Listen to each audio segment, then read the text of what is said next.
السلام عليكم. معكم دان أبو بكر من كلية طب الأسنان. إن شاء الله اليوم رح نتكلم عن the spleen and we're gonna end the chapter with it as well. So the spleen contains the largest single accumulation of lymphoid tissue in the body, and it is the only lymphoid organ that's involved in filtration of blood. Other lymphoid organs filter lymph only, however spleen filters the blood, making it an important organ in defense against blood-borne antigens نفس HIV and HCV. And these antigens can enter the bloodstream, for example, through contaminated needles and so on. It is also the main site of all erythrocyte destruction, as is true of other secondary lymphoid organs. The spleen is a production site of antibodies and activated lymphocytes, which here are delivered directly into the blood. So the spleen, largest single accumulation of lymphoid tissue in the body, only organ that filters blood, site of all the RBC destruction and production site for antibodies and activated lymphocytes. Located in the left upper quadrant of the abdomen, it's actually between the abdomen and the pancreas. The spleen is typically about 12 by 7 by 3 centimeters in size. And the spleen is also covered by the 9, 10 and 11th ribs, but it presses against the 10th rib. حتى لما يصير في an increase in size, it'll press on the 10th rib. So the spleen's volume varies with its content of blood and tends to decrease very slowly after puberty. So it's يعني if you were to test the size of the spleen and compare it, for example, between a 70-year-old spleen and a 10-year-old spleen, رح نشوف the 70-year-old spleen is obviously gonna be a much smaller in size. The organ is surrounded by a capsule of dense connective tissue from which emerge trabeculae to penetrate the parenchyma or the splenic pulp. Large trabeculae originate at the hilum on the medial surface of the spleen and carry branches of splenic artery, vein, lymphatics, and nerves into the splenic pulp. So the volume of the spleen varies with its content of blood وبيقل over time. The organ is surrounded by a capsule of dense, thick connective tissue. هذا الكونكتيف تيشو بيطلع منه trabeculae to penetrate the parenchyma or the splenic pulp. The large trabeculae originated the hilum, and it's on the medial surface of the spleen, and they carry branches of the splenic artery, vein, lymphatics, and nerves into the splenic pulp. So something to note is that the spleen acts as a reservoir, يعني a storage, it stores blood.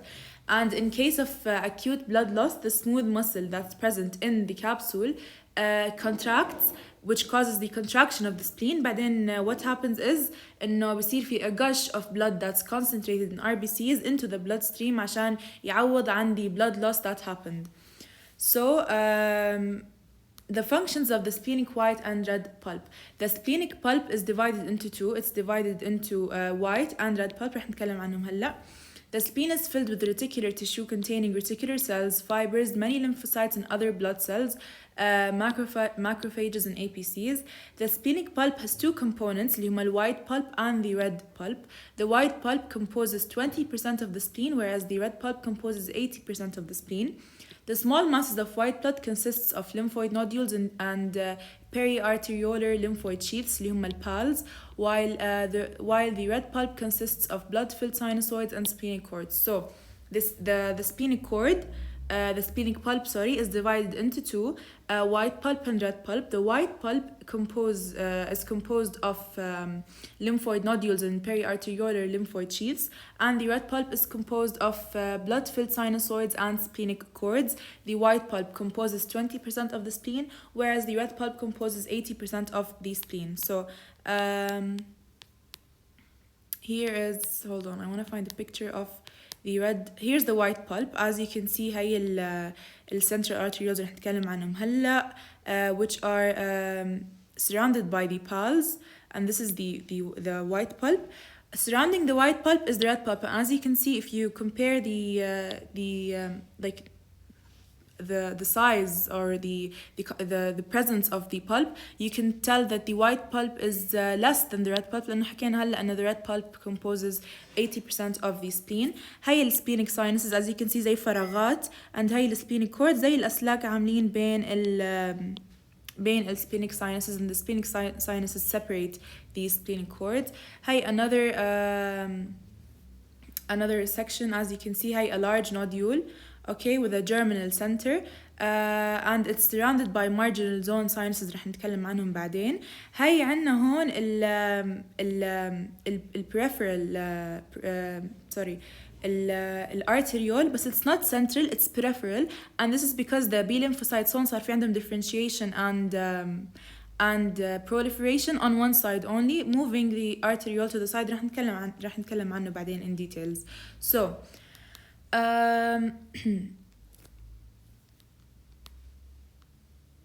as expected of an organ where the blood is monitored immunologically, the blood is continuously monitored by the spleen and it filters it.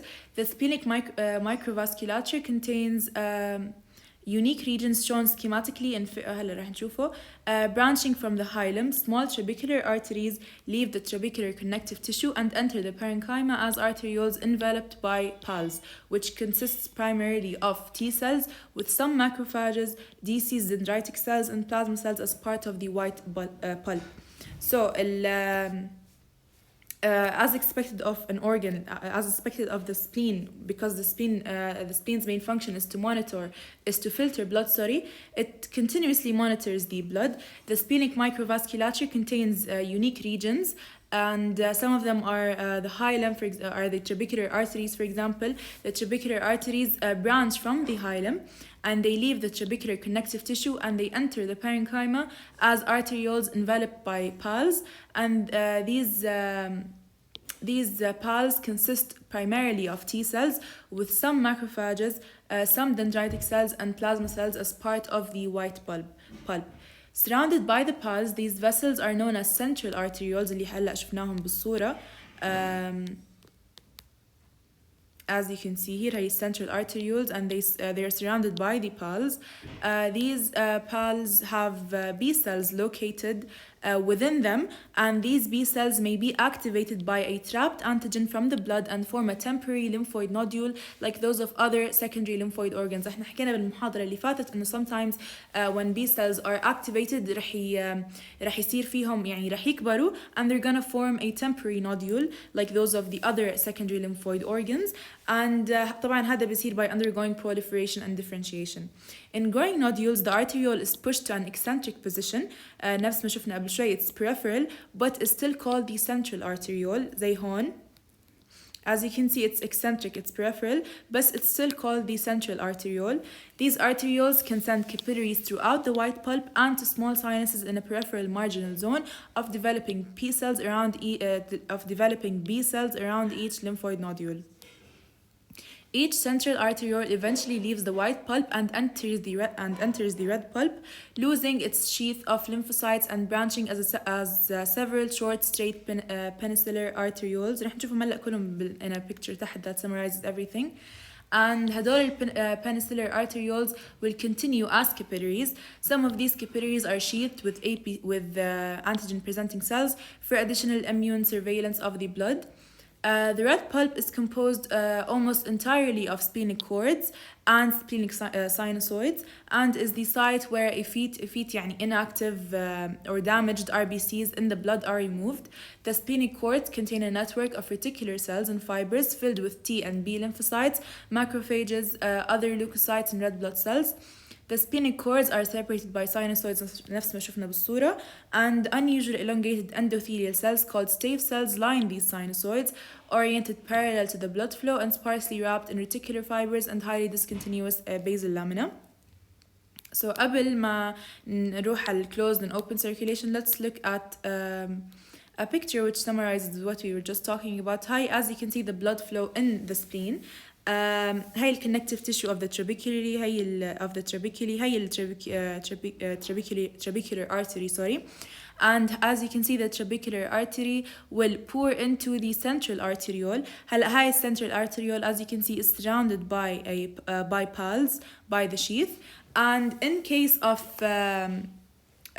of coming into contact with a foreign antigen, the central arteriole will start to branch into these marginal zone sinuses, and this will create a lymphoid nodule لأن البي cells رح يصير فيهم proliferation and differentiation, ورح يصير في عنده كمان this nodule a germinal center which indicates activity. بعدين after the central arteriole passes من lymphoid nodule راح يصير في عنا penicillary penicillary arteriole branches as you can see here. وهاي penicillary arteriole branches راح يكونوا either open or closed. If they are closed, they will pour into the splenic sinusoids as you can see here, where the red pulp veins accumulate at the venous ends. As you can see here, this is the venous end. This is the red pulp arteriole, which will accumulate here, and then they will pour into trabecular veins. So again, هاي connective tissue of the trabeculae, هي trabeculae, which will pour into the central arteriole. In case of coming into contact with an antigen, the central arteriole will branch into marginal zone sinuses on the lymphoid nodule that came into place by proliferation of B cells. هاي النوديول رح يكون عندها a germinal center which will indicate its activity. After it passes من lymphoid nodule, as you can see here, the sheath will disappear. بعدين the central arteriole will branch into penicillary arteries. Okay, هدول penicillary arteries will either have an open end indicating open circulation or a closed end. High closed end will pour into the splenic sinusoids, and those splenic sinusoids بيكون في عندهم red pulp veins accumulating at the venous ends, and these red pulp veins will pour into trabecular veins. Okay, and the open circulation, the open ends of the penicillary arterioles pour into the red pulp, and we're gonna talk more about this in a minute. So هاي hold on. اوكي هي الساينوسويد، and as you can see هي البورز اللي كنا بنحكي عنهم هلا، هي الستيف cells which are elongated epithelial cells، وهون عنا الreticular fibers، and as you can see these two together form these spaces، وهاي الspaces play a huge role in the open circulation in white blood cells, platelets, red blood cells returning back into the sinusoid. Okay, so in the closed circulation, capillaries branching from the penicillary arterioles connect directly to the sinusoids, and the blood is always enclosed by an endothelium. Closed لأنه it doesn't open into the red pulp, for example. لا, it opens into something else that's also as a compartment يعني. So in the closed circulation, the capillaries which branch from the penicillary arterioles connect directly to the sinusoids, and the blood is always enclosed by endothelium. However, in the open circulation, the capillaries from about half of the penicillary arterioles are uniquely open-ended, اللي شفناهم هلا بالصورة, and these open ends will lead to the blood being dumped into the stroma of the splenic cords, and in this route, the plasma and all the formed elements of the blood must re-enter the vasculature by passing through the narrow slits between the stave into the sinusoids. So هدول البورز اللي ورجيتكم إياهم هلا here. As you can see, هدول through them the components of the blood that's needed by the body will pass back into the sinusoid. For example, the white blood cells, the platelets will pass through these slits. However, the RBCs here رح يصير في بينهم إنه differentiation. The RBCs that are healthy and flexible will pass through these slits. However, the RBCs that are effete and stiff will not pass through these slits, and therefore they will remain in the red pulp, and they will then get removed by the macrophages. Sorry. So. These small openings present no obstacles to platelets, to motile leukocytes, or to thin flexible erythrocytes, RBCs. However, stiff or effete swollen RBCs at their normal lifespan of 120 days are blocked from passing between the stave cells and undergo selective removal by macrophages. نفس ما قلت لكم هلا. The healthy red blood cells, which are flexible and thin, will pass through the slits. Leukocytes, platelets will also pass through these slits. However, نفس كأنه في عندهم a selective permeability يعني. However, the red blood cells that are old and swollen and damaged and stiff will not pass through these slits, ورح يضلوا بالred pulp. لما يجوا المacrophages رح يصير في selective removal, and they will then remove these red blood cells من الpulp. Removal of defective RBCs and recycling of their iron and major functions of the red pulp are major functions of the red pulp. So the red pulp is the site of the removal of defective RBCs, and the red pulp is responsible for recycling their iron and other components رح نحكي عنهم هلا. So iron released from the hemoglobin during degradation of RBCs is stored by the macrophages within complexes of ferritin, proteins, or bound to transferrin, returned to the circulation and reused primarily for erythropoiesis. So once the red blood cell, the old red blood cell, is damaged, it will release the iron that is present in it, in the red blood cell itself, and this iron is stored by the macrophages. It's stored within complexes of ferritin proteins or bound to transferrin. It is then returned to the circulation and reused for erythropoiesis.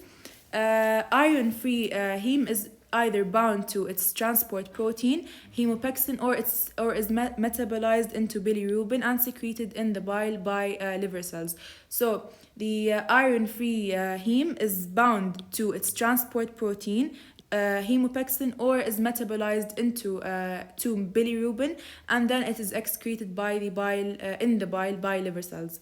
After surgical removal of the spleen, which is called splenectomy, the number of abnormal erythrocytes in the circulation increases, although most such cells are then removed by macrophages and sinusoids of the bone marrow and liver. So the primary place, the major place where the removal of damaged red blood cells happens at the spleen نفس ما حكينا. But in the event of the removal of the spleen راح يصير this process will happen at the sinusoids of the bone marrow and the liver. But أول شيء بيكون وين بالspleen. From the sinusoids, blood proceeds to small red pulp veins that converge as the trabecular veins, which in turn form the splenic vein. The trabecular veins lack significant smooth muscle and resemble endothelium-lined channels hollowed out into the trabecular connective tissue. So the sinusoids will converge into red pulp veins, converging into trabecular veins, which will then converge into splenic veins. The splenic veins are located directly under the splenic arteries. Important aspects of the major lymphoid organs, the thymus, the malt, the lymph nodes, and the spleen are summarized and compared in the table. هاي راح نشوف the table. I just want to make sure we didn't miss anything. Okay, so this is the red pulp. As you can see, هاي الساينوسويدز زي فراغات عاملين separating the splenic cords, and as you can see هاي السبلينيك cords نفس أسلاك الكهرباء almost. الفراغات هدول are the sinusoids. Hi, another picture. As you can see, هاي هدول RBCs that are damaged, that are effete. هاي sinusoids again. This is a more clearer picture. هاي cords, as you can see, نفس أسلاك الكهرباء again. Okay, هاي sinusoids, which are lined with the epithelial cells, the staph cells, and again sinusoids and cords. Okay. And هاي الصورة حكينا عنها. This is the penicillar arteriole. Okay, as you can see, it's either going to be a closed circulation opening into the sinusoid or an open circulation which will open into the red pulp. And through that, the healthy RBCs, the white blood cells, the platelets will pass back into the sinusoid, back into the circulation through these slits. However, رح يصير في عنا selectivity and the red blood cells that are effete and old and stiff will not pass, and they will remain here until the macrophages will come and remove them. كمان they will recycle their iron and their iron-free heme. كل هذا رح يصير هون. Okay, so there is a table that I want to discuss real quick. This is a table. This compares the major lymphoid organs, the thymus, the malt, the lymph nodes, and the spleen. And it's good to memorize. So as you can see, the thymus has a distinct cortex and medulla. ما في عندنا cortex and medulla in the malt. ما في عندنا cortex and medulla in the spleen. The thymus, the lymph nodes في عندهم cortex and medulla. So the thymus and lymph nodes عندهم cortex and medulla. The malt and spleen do not have a cortex and a medulla. Lymphoid nodules are absent in the thymus. They are present in the malt, they are present in the cortex of the lymph nodes, and they are present only in white pulp in the spleen. Lymphatic vessels in the thymus ما عندهم afferents, only afferents in the few afferents in the septa. Again in the malt ما في عندهم afferents بس في عندهم afferents. The lymph nodes are the only structure in the lymphoid system اللي بيكون عندهم afferent and afferent vessels, which is a very important thing to note. So afferent vessels موجودة بالcapsule, which empties into the subcapsular sinus, and the afferent موجودة بالtrabeculae at the hilum. And the spleen ما عندهم afferents بس في عندهم afferents. And the thymus, the unique feature بالthymus is the hasal corpuscles اللي حكينا عنهم موجودين بالمظلة, and the epithelial reticular cells in the cortex and the medulla. The malt, the unique feature بالmalt is the crypts lined by surface mucosa and tonsils, the tonsillar crypts, epithelial M cells in mucosa over pair patches. Lymph nodes في عندهم thin paracortical region between the cortex and the medulla. حكينا عنه if you remember بالمحاضرة اللي فاتت إنه it's an empty region almost, and it separates the medulla and the cortex. وهاي الريجن في عندها a high endothelial venule HEV, وكمان في medullary cords and sinuses بالlymph nodes. The spleen عندهم ال white pulp and the red pulp. 20% of the spleen is white pulp, so it's called the minor white pulp component, and 80% of the spleen is red pulp, so it's the major red pulp component. The minor white pulp component has central arterioles, and the major red pulp component is composed of many sinusoids and cords, of course. So this is the end of the chapter. It's good to read the summary at the end of each chapter, because they are composed of important information to differentiate between the structures and so on. Anyway, I hope you guys benefit from this video. For any questions, as always, feel free to contact me on Messenger, and thank you for watching.